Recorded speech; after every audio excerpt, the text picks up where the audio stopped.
ay nagbabalik with another adventure with my friends. As you can see, kasama namin si Boss Kali. At nasa Bicol kami ngayon, papuntang Catanduanes. Yes guys, sasakay po kami ng barko, kaya pupunta tayo right now sa pier. At ito na nga po, no, ay na nga po, nakasakay na tayo sa barko papuntang Catanduanes para mag-adventure, mag-relax, and you know what it is, nature tripping. At eto na guys, nakasakay na kami at nagro-road trip na kami papunta doon sa paroroonan namin. Kaya go for the go, enjoy the ride, enjoy the scenery. Pero syempre may nadaanan kaming cave, kaya nag-stop by kami para silipin ito. As you can see, pababa kami dito, ine-enjoy namin, take time, breathe in the fresh air of nature. Grabe, ang ganda talaga ng sight natin guys. Look at that, the view is amazing. Ayan na, diba? As a traveler, pumasok din kami ng cave. Ayan, ang ganda ba? Tapos nagtabi-tabi po tayo and saying na we have good intentions. Para syempre, diba, walang sumama sa atin. You know, minsan kasi, it's just pamahiin stuff lang guys. Just trust me, okay? Ayan na nga po, may nakita tayong mga writings sa cave na ito. Maraming bats din dito. And madilim siya, obviously, duh.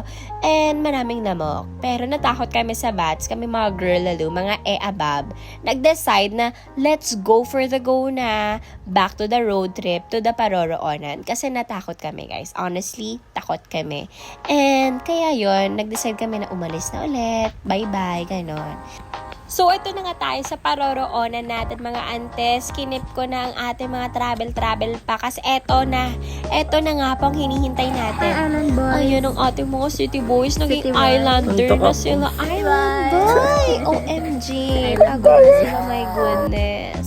Ayan, so we're enjoying the trees, the leaves, the air, and the beautiful clouds. Look at the majestic view kasi. Grabe, ang ganda talaga, P.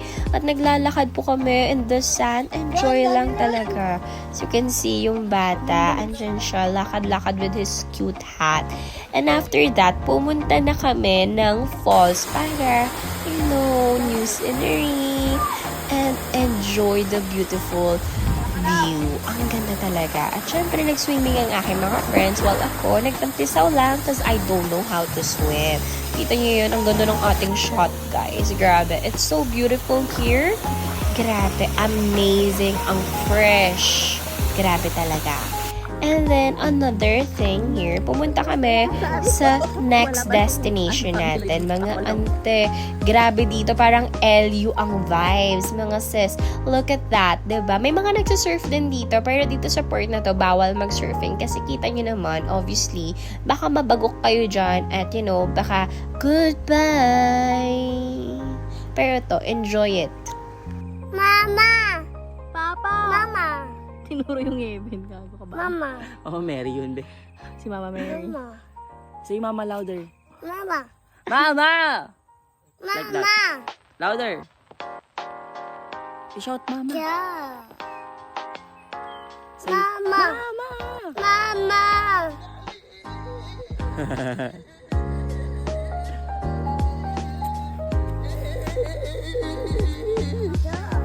Oh, stone. Kanina pa yan eh. Ayun po, may batang nagnanakaw ng bigas. Hindi niya po alam, bawal yan kainin ng hilaw. Tingnan mo po, hinahain po yung bigas. Tama ba yan? Ano naman po? Sige, sarap. Walang yan sa lalansan. Ito po ang tatay butete. Ito po ang Kilo. ito po ang batang Tailag sa icebox. Yes, eat that. Ini, Yum. ako yung icebox. Sir. Sir. Oy, Eh, nakita na po ng tatay. Saan yan? Ako, makataw yan. Mga gagamo ko yan. At least na, kung saan yan. Yung, Gugulo na yung bat. Inangat na nga po. So, bumili lang kami ng mga kailangan namin para sa aming food trip at inom trip dito sa next destination na ito. Ito na nga po, dito na po matutulog si ate. Ayan, sleep well, sis. Ayan. Be, malamig sa tubig. Ano naman, grabe, nilalamig Kaya ka po nagkumot? siya. Kaya naman nagkumot. And And syempre guys, huwag niyong kalimutan na mag-car wash. Kailangan na malinis ang kotse natin. At syempre si Boss Cali, bilang diligent person, naglilinis ng kotse. At kitang-kita niyo naman, grabe, I helped to clean this car, sabi niya. At syempre, nagtantrum siya kasi hindi siya pinagtulong. Ayaw siyang paghusin. Pero ito na nga po, no? Ayan na, guys.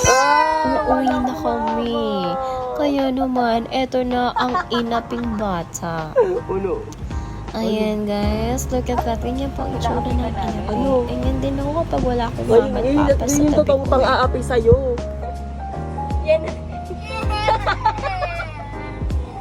Yan talaga yung Mama ng mama.